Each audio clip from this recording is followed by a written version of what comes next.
Welcome to the Entrepreneur Revolution press conference.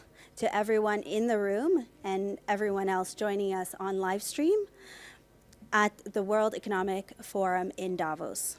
The last time we were all in Davos, UpLink, an open innovation platform designed to unlock entrepreneur revolution for people, the planet, by supporting startups, innovative solutions for the world's most pressing problems, was launched.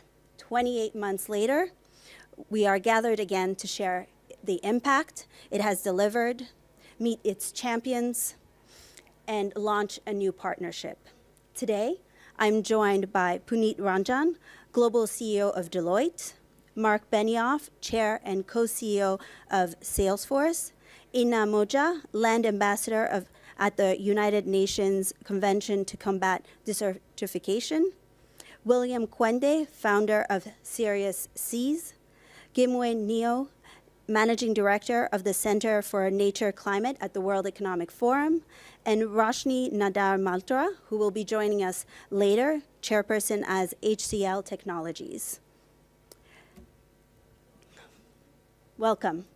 Thank you so much for joining us, for making time to speak with us. UpLink annual report was launched today. As one of UpLink's 3 founders in 2020, Puneet, could you please share with us your reflection on UpLink's journey and how the platform has been necessary for Deloitte's impact objectives? First, thank you for that, and it's great to be on the stage with my friend Mark, and Roshni will be here. We're all purpose-driven organizations, so... Oh, wonderful. Thank you so much for joining it. You've made it right on time. Perfect.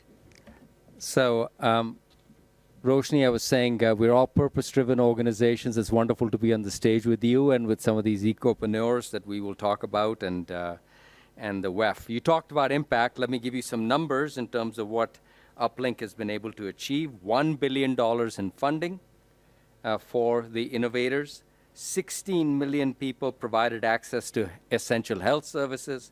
10 million people increased their income through UpLink.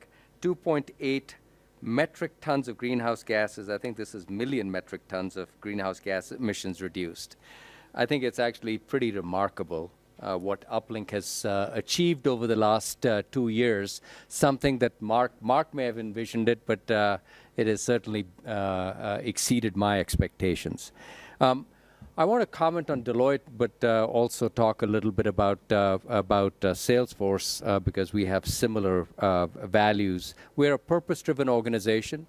We're driven by making an impact for our clients that we serve, the people that we hire, and the communities that we live and work in. And that is to make an impact that matters. That is how we are, that's our purpose, and that governs everything that we do. And so UpLink really fits into that because the problems that we face, that the United Nations has so eloquently put out with the SDGs, can only be solved if everybody comes together. Business, the public sector, civil society. But one reason why we started UpLink, Salesforce, Deloitte, and WEF, was to bridge the disconnect that exists between innovators, ecopreneurs, and access to resources and capital, and UpLink was that bridge. But what we didn't imagine was the impact that UpLink would have for established entities like Deloitte. And I want to spend just a minute and talk about that because I think it has had a tremendous impact. It's certainly identified innovators and ecopreneurs, and we've got a couple on the stage that will talk to you about it. But at Deloitte, we've made a commitment that we will impact 100 million people across the globe, 50 million of them women and girls in India, through education, by leveraging our most valuable asset, our people, the 400,000 individuals that call Deloitte home.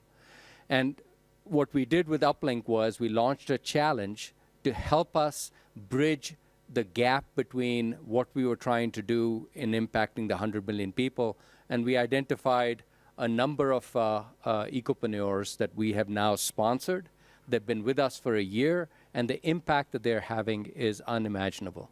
So UpLink has not only helped bring ecopreneurs to come and help address problems that we face, it has actually enabled a large established organization like Deloitte. Thank you. And those are powerful numbers.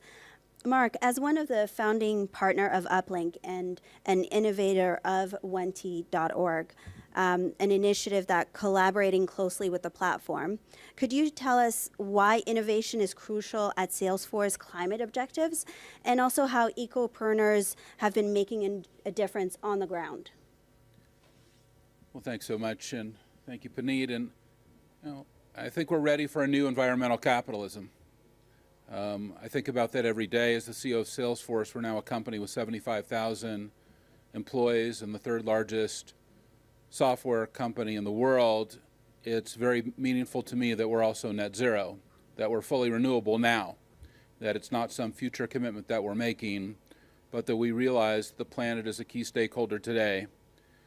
It's one of the reasons why 2 years ago we came here to introduce 1T.org, the Trillion Tree Program, and why we're so excited to see such incredible commitments from corporations and governments all over the world, including what we just heard from the ministers from the United States and Chinese making further commitments to the Trillion Tree Program to sequester 200 gigatons of carbon, something we badly need to do for our planet, and why we're committed to an ecopreneur revolution, energizing these ecopreneurs, all these incredible young entrepreneurs, people like me, but dedicated not to tech, but to the environment. And these ecopreneurs, well, they're guiding us to the future. This is an exciting moment for us. And we saw that really emerge. Puneet and I were just here 2 years ago introducing UpLink. Our companies built it, and we deployed it here at the WEF. We didn't expect to have 30,000 ecopreneurs collaborating, sharing, coming up with new ideas, new solutions every single day. So this is an important time. This is a critical moment that we can all adopt a new environmental capitalism.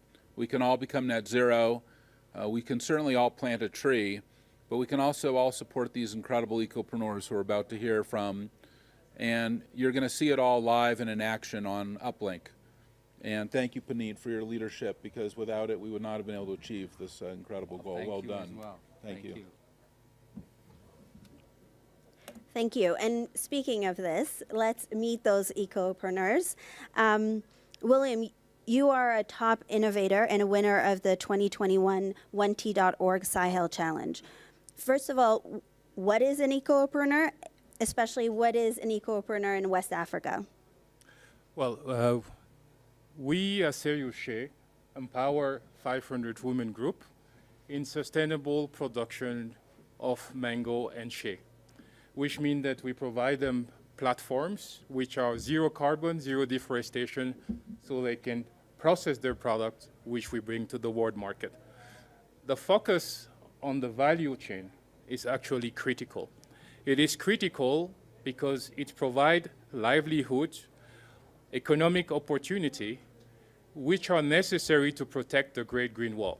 Because if we do not provide this opportunity, the Great Green Wall and all these other initiatives might end up in charcoal.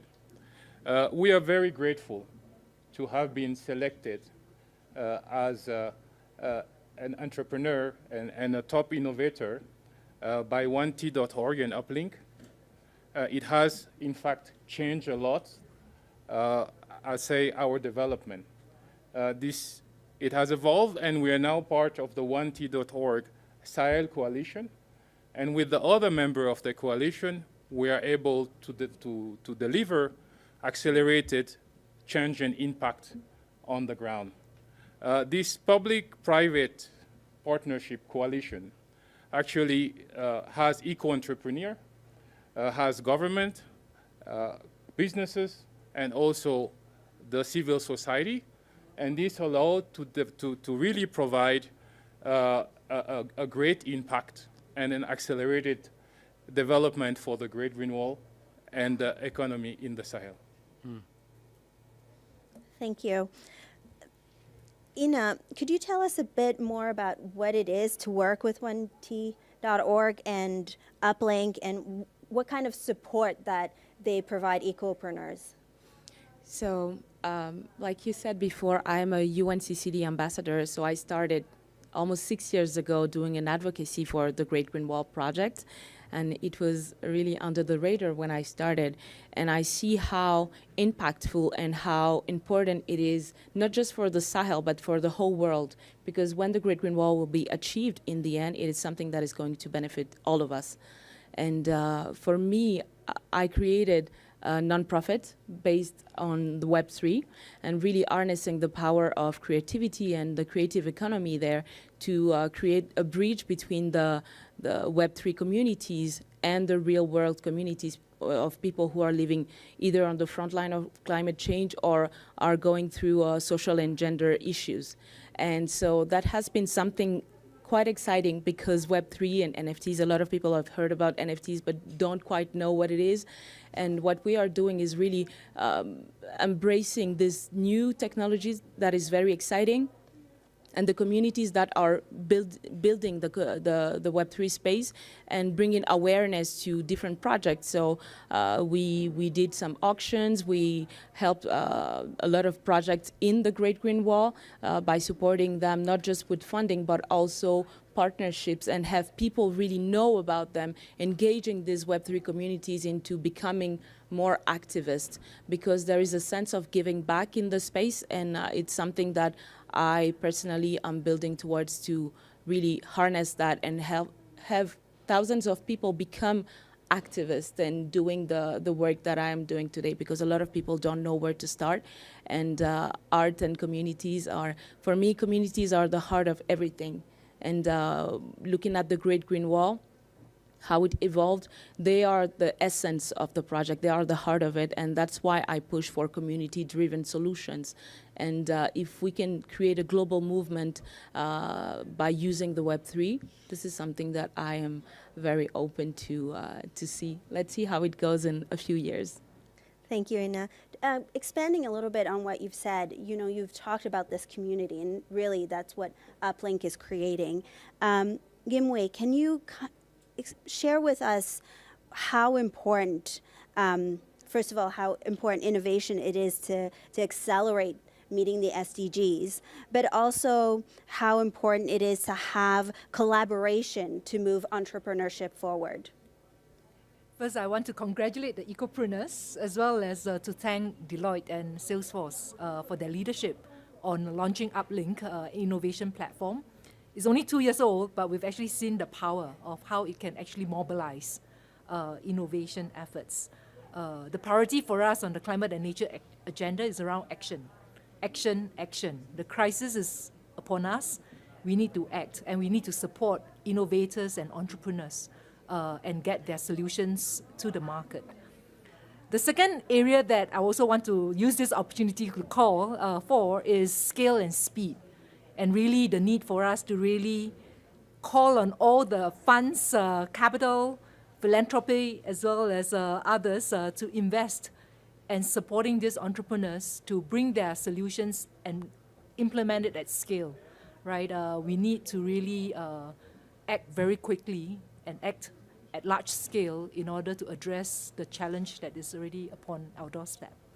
1TrillionTrees.org is about tree planting, it's about land restoration, it's a public-private partnership, and part of this is mobilizing corporates to make tree commitments, tree planting commitments, but also to energize innovators to look at how we can plant trees and use technology to do this in a way that is robust and resilient and self-sustaining.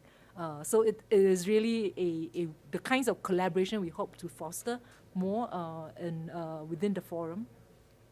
I mentioned this because I'm also very delighted today to be sitting next to Ms. Roshni Nada Malhotra, and we have a new collaboration to continue to launch new themes on the UpLink platform. And today, the one that we're going to launch is around water. And I'm very delighted that Roshni has agreed and decided to champion water entrepreneurs. And I'll leave her to share more about her vision around the space. Thank you. Yeah, Gimwei has teased us a little bit about this new announcement. Can you make the big announcement and let us know about this new partnership? Thank you so much to everybody here. Just to set a little bit of perspective, by 2030, the world population will be 8.5 billion, and the demand for fresh water, not just by us humans as a species for food production and health, but also natural habitats, biodiversity, will exceed more than 40%. Even today, only 1% of the world's fresh water is accessible, which is your rivers, lakes, ponds, and wetlands. The rest is in glaciers and underground, and this is depleting fast, as we know. And most are categorized as poor to very poor in ecological health. Now, I come from a country which is 17% of the world's population and growing, but only home to 4% of the world's freshwater sources. And by 2030, at least in India, the urbanization is expected to increase by 50%. So you can imagine the stress that's going to be on water recharge, on people, on biodiversity, on natural habitats, and even urban natural habitats. While this problem is magnified when it's in India, it's equally magnified in many parts of the world. Today I wanted to launch an initiative with UpLink, and it's called the Aquapreneurs Innovation Initiative. Not very original, from ecopreneurs. But the focus is going to be fresh water. And, how can we source innovation, entrepreneurs in freshwater solutions across the world, increasing people, increasing talent capacity in the field, providing a landscape for collaboration. There might be solutions that already exist, but how can we provide various aqua labs all over the world where they can actually experiment their innovation and ideas, and really look for nature-based solutions, tech-based solutions. Who are the young people who are working in this space? So thank you so much. And I represent an organization, an IT services organization with more than 200,000 people. Since HCL was founded, we used to call them ideapreneurs. So it's really good that we've leaped from techpreneurs, ideapreneurs, to ecopreneurs and aquapreneurs. So thank you. Thank you. So my panelists were incredibly succinct, and we've managed to squeeze out a few minutes for questions. So if there's any questions in the room, I'll open up the floor. I know there's a few journalists here. Yeah. If you can state your name and organization, please. Hi. My name is Jessica from EcoBusiness. I'm based in Singapore. So my question really is that we've seen the market's been very volatile, and in times like that, investors seek safety. And I run a fund myself, so I know that a lot of the capital is actually flying to fixed income or really safe investments, whereas investing in innovation and venture is considered as a little higher risk. So I'd love to hear some views on whether you think that this would jeopardize perhaps the innovation around SDGs that we're hoping to see, or do you see new areas or new pools of capital coming to fund these ecopreneurs, aquapreneurs? Thank you. If anyone, that seems very open and everyone's qualified to answer that question. I'm happy to answer it. Mm-hmm. I think that you're witnessing an ecopreneur revolution, and these incredible numbers of new entrepreneurs who are starting new companies in Silicon Valley, where I'm from. It's estimated that 25% of all new companies are focused on environmental solutions. And while valuations might be resetting in this kind of environment, maybe they even got a little peaky, I would say, you can see now that this is still going to be an opportunity because there's so much capital that can be deployed by investors on this incredible new sector. And you're seeing solutions that are going to deliver tremendous returns and already have to the investment community. So I think it's actually going to be a very positive environment, and great companies are born in recessions. Salesforce was born in 2001 in a recession, and I expect a lot of these ecopreneurs will be born in this recession as well. I would echo what Mark just said, but I would just add 2 quick points. One, we talk a lot about technological innovation, and that will play a critical role. But nature-based solutions, and Roshni, I was very glad to hear that part of what you're launching today has a nature-based component to it. Nature-based solutions, I think, which are community-oriented and are less costly, are equally important. And I think that is going to play a critical role.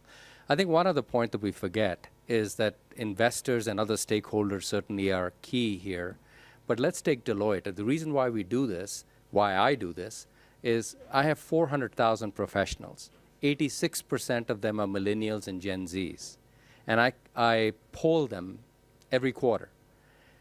Invariably, they ask me, what does Deloitte do beyond its core profit motive? We will hire 70,000 professionals this year. We will compete with Roshni at some of the best universities. And they will ask us, what does Deloitte do beyond its core profit motive?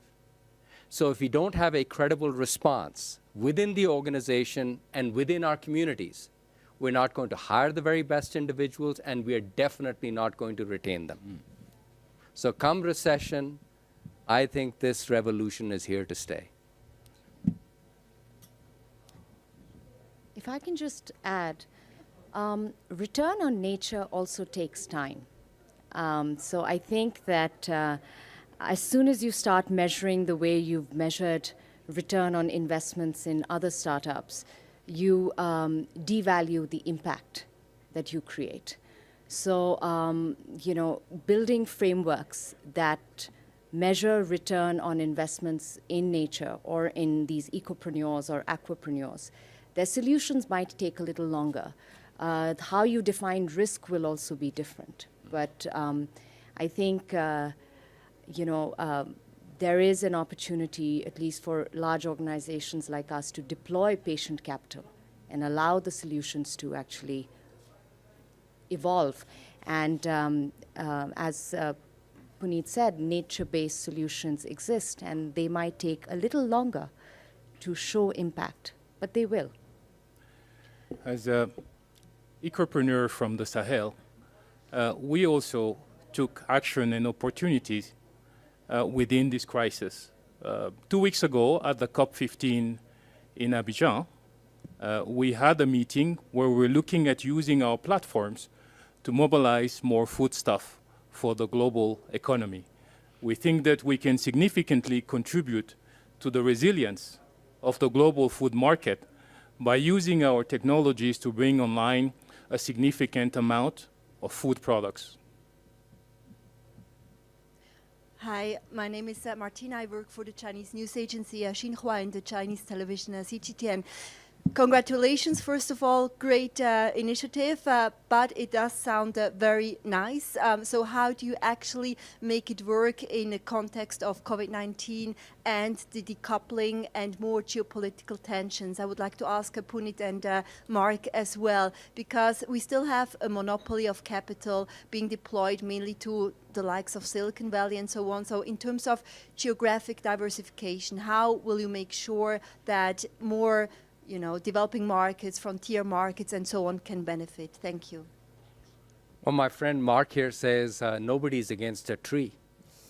So whether you're in China, geopolitics plays nothing in terms of some of these solutions that are being proposed by these ecopreneurs. Mark gave an example of Silicon Valley. I think there are ecopreneurs and entrepreneurs in China, and in mainland China, for instance, we've committed to helping 10 million left-behind children as China has rapidly urbanized and developed. Many of these children have been left with grandparents and others, and there's an educational component there. So there are opportunities in China, and we are deploying across the globe. You want to add to that? Well, I think we just came from a panel in the plenary where we heard from Minister Xie Zhenhua. And he said that in order to combat climate change and to green the planet, that China will actively respond to the World Economic Forum's 1T.org initiative, which Salesforce started now 2.5 years ago. by planting and conserving 70 billion trees by 2030. So this is very exciting. China has about 25% of the world's trees. As you know, we had 6 trillion trees. We now only have 3 trillion trees left on our planet. We need to put 1 trillion trees back. And so if we're going to add 1 trillion trees, then I hope that China will put in 250 billion trees. And this is an incredible opportunity because I think, as Puneet said, nobody is anti-tree.